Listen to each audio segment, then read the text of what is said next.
Aujourd'hui, on s'attaque à un nouveau sujet, et ça fait longtemps que je voulais en parler, la Fun Cup. Que vous soyez un débutant ou un pilote expérimenté, c'est une catégorie où tout le monde peut se faire plaisir. Et ça, je trouve ça vraiment cool. C'est des courses d'endurance sur des circuits mythiques avec une ambiance qui est vraiment sympa. Ça existe depuis plus de 25 ans et c'est devenu une véritable institution, surtout en France et en Belgique. Si on parle de sport automobile en compétition, la Fun Cup, ça fait partie des championnats qui sont réputés pour être accessibles, que ce soit techniquement ou financièrement. Pas besoin d'être un riche héritier pour participer. Mais on va pas se mentir, c'est pas gratuit non plus et les budgets ont quand même bien grimpé ces dernières années. Je dis ça parce que je gère aussi le site gotothegrid.com et j'ai beaucoup d'annonces de teams qui cherchent des pilotes, que ce soit en circuit ou en rallye. Et régulièrement, je reçois des messages de gens hyper motivés qui me disent qu'ils sont chauds pour rouler et qui sont disponibles, mais sans budget. Et je peux comprendre, quand on sait pas comment fonctionnent les sports auto, on peut penser qu'on n'est pas trop mauvais et qu'on va pouvoir intéresser une équipe. Malheureusement, les volants gratuits, ça n'existe pas. Sauf si vous êtes un pilote pro et qu'un gentleman est prêt à payer votre place pour rouler avec vous et profiter de vos conseils. Ça se fait, mais si vous regardez cette vidéo, je suis pas sûr que vous soyez concerné. D'ailleurs,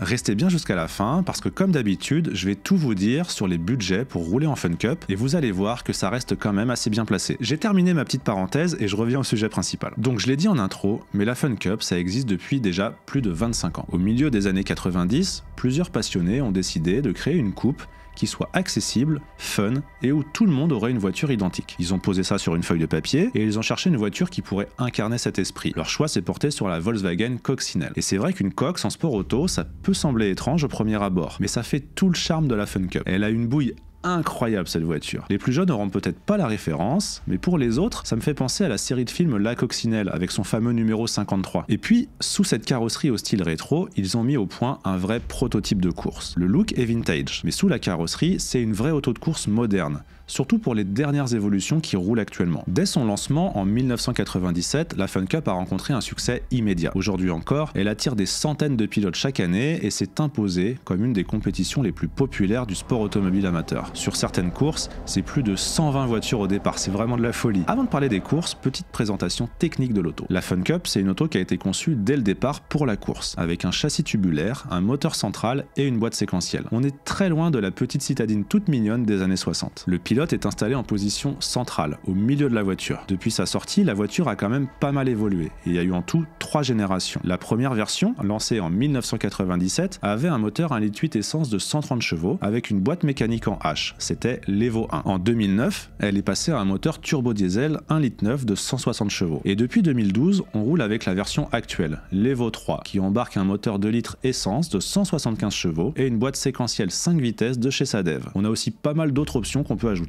comme la direction assistée, les rétro-électriques, etc. En pointe, si on a de la chance d'avoir une aspi, on se rapproche des 200 km/h. Et en Fun Cup, l'aspiration, c'est hyper important. Sur un circuit comme Spa-Francorchamps, on peut perdre ou gagner jusqu'à 2 secondes au tour avec de l'aspiration. Imaginez un peu ce que ça devait être dans les Hunaudières au Mans quand la Fun Cup roulait en ouverture des 24 heures. Et encore, il me semble que les boîtes avaient été allongées pour l'occasion, il me semble. Concernant la carrosserie, c'est juste 3 éléments monoblocs en polyester. En fait, ce qui fait son charme, c'est son comportement hyper joueur. En plus, c'est des pneus de série, donc forcément au volant, c'est vraiment sport. Avec seulement 750 kg à vide en propulsion, c'est une voiture qui est agile et très fun à piloter. En fait, elle porte super bien son nom. Elle a été pensée pour encaisser les heures de roulage sans broncher, et c'est une auto qui est vraiment fiable et facile à réparer. L'un des points forts de la Fun Cup, c'est qu'elle est ouverte à tous les niveaux. Que ce soit un amateur qui veut découvrir la course ou un pilote expérimenté à la recherche d'un championnat où la bagarre est garantie, tout le monde y trouve son compte. Et croyez-moi, pour jouer devant en Fun Cup, il faut déjà avoir un sacré niveau. Le principe est simple. Toutes les voitures sont identiques, c'est un championnat dit monotype. Donc c'est pas la puissance qui fait la différence,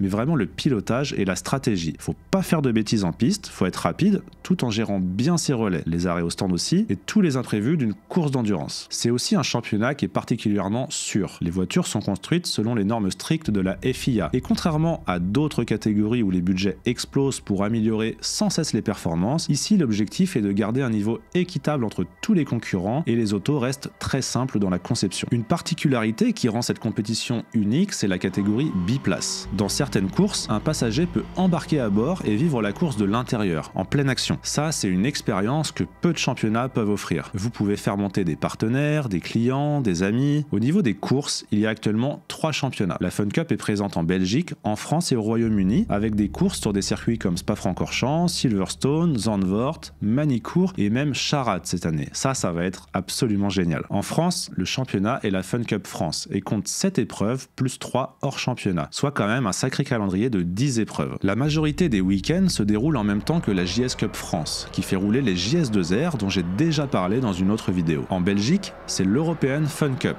qui a 6 courses au calendrier, plus une autre hors championnat à Valence en Espagne en début d'année. Et enfin, au Royaume-Uni, on a la Fun Cup Endurance Championship, ou la Fun Cup UK, qui compte 7 manches. Mais s'il y a bien une course qui fait rêver, c'est les 25 heures de Spa-Francorchamps. Imaginez un peu, plus de 120 voitures sur la grille, 600 pilotes engagés de plus de 20 nationalités différentes. Une course qui se déroule de jour comme de nuit, souvent sous la pluie belge, avec une ambiance qui ressemble plus à un festival qu'à une simple épreuve d'endurance. C'est vraiment l'événement phare du championnat, un vrai défi pour les pilotes et les équipes. Et ce qui est encore plus fou, c'est que cette course est accessible à presque n'importe qui. Alors justement, comment débuter en Fun Cup? Si vous voulez vous lancer, pas besoin d'acheter une voiture. La plupart des pilotes louent une Fun Cup auprès d'une équipe. Et là vraiment, tout est inclus. La voiture, l'assistance, la mécanique et parfois même du coaching. Il suffit d'arriver sur le circuit, de s'installer dans le baquet et de rouler. Pour une course classique, le budget est de 5 à 7 000 € hors taxe par pilote pour un week-end avec 3 pilotes qui se partagent le volant. Vous pouvez réduire ce budget en roulant jusqu'à 6 pilotes,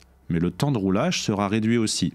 À vous de faire votre calcul. À 6 pilotes, vous êtes à environ 3 000 € hors taxe le week-end par exemple. Pour une épreuve comme les 25 heures de Spa, le coût est plus élevé. Mais franchement, c'est quand même très bien placé. On parle d'une course de 25 heures à Spa en Belgique sur l'un des plus beaux circuits du monde. En Fun Cup, pour les meilleurs, le raidillon passe à fond absolu à plus de 190 km/h. Ça doit être quelque chose quand même. Je sais pas vous, mais moi ça me donne clairement envie. Une voiture neuve coûte environ 70 000 € hors taxe, soit plus de 80 000 € TTC. Ça, c'est le prix pour le modèle monoplace. Sinon, c'est 72 000 € hors taxe pour une biplace. Et encore, à ça, faut ajouter des options qui sont quasi obligatoires pour certaines en compétition. Il faut un petit lot de bord aussi, etc., quelques pièces. C'est quand même pas donné. En tout, on peut ajouter un peu plus de 20 000 € d'options. Et là, je parle encore hors taxe. Après, pour du loisir, par exemple, on en trouve d'occasion entre 15 et 20 000 € pour les premiers modèles et autour de 50 000 € pour une Evo 3 bien équipée. Faut savoir quand même que le prix a beaucoup monté ces dernières années avec l'Evo 3 et l'arrivée de la boîte séquentielle par rapport au premier modèle. Mais là, j'ai vu qu'il y avait une bonne initiative qui avait été annoncée. Ils permettent aux anciennes générations de Fun Cup, les Evo 1 et 2, de courir dans des classements séparés. Je trouve que c'est une super idée. Ça permet de faire revenir sur piste ces autos et de pouvoir rouler pour moins cher. Il existe aussi des journées découvertes et des stages où on peut tester la voiture avant de s'engager dans une course. En Fun Cup, une heure de roulage coûte entre 500 et 1000 € en fonction des loueurs, ce qui permet de se faire une idée des sensations avant de franchir le pas. Mais ce qui fait le succès de la Fun Cup, au-delà de la voiture en elle-même qui séduit tout le monde, c'est surtout son ambiance. Contrairement à d'autres disciplines où les rivalités sont parfois tendues, ici l'esprit est vraiment cool. Les paddocks sont ouverts, les pilotes s'entraident, et même si les bagarres en piste sont intenses, tout se passe vraiment dans un respect mutuel. On retrouve souvent un mélange de pilotes amateurs, de gentleman drivers, et même des professionnels qui viennent se faire plaisir sans la pression des grandes compétitions. C'est d'ailleurs ce qui rend cette série aussi spéciale.